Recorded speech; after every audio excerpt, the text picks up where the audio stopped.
Well, here's a Drake R4B that I'm working on that I bought from a guy, I think in Georgia. Very nice gentleman.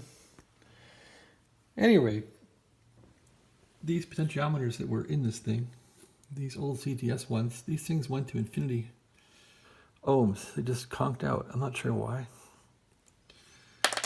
You need those for the S-meter calibration and the receiver sensitivity. So I put in these are 1K pots. I put in these Chinese pots that I got off of Amazon, and they look pretty solid. So they're in there, 1K pots. I hope they're not too high, because these boards are a limited height.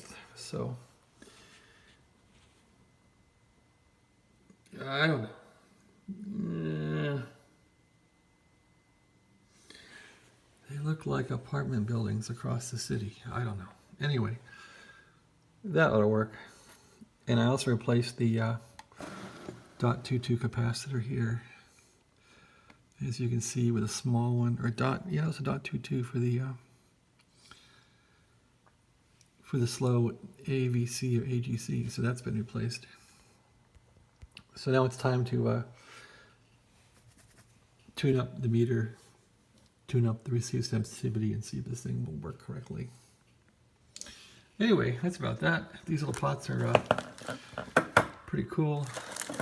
Let's see if I can find them here. Yeah. These are called what? Yeah.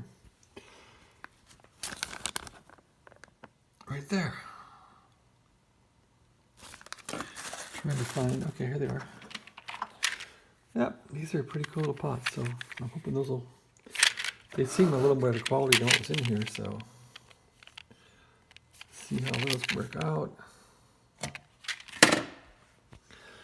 See if I can bring this receiver into respectability here.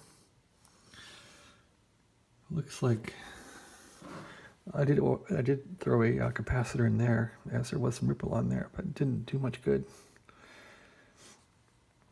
And I put a couple capacitors in here too to calm down the ripple on the minus 80 volts on the AGC circuit, and there was some ripple on the 12 volts for the square wave generator for the calibrator. So that's all been taken care of. Anyway, this is a great little R4B. Otherwise, it's probably the cleanest Drake that I've ever seen in my house. Anyway, so I'm just working on this one very slowly. All right, well, thanks for watching. Have a great day.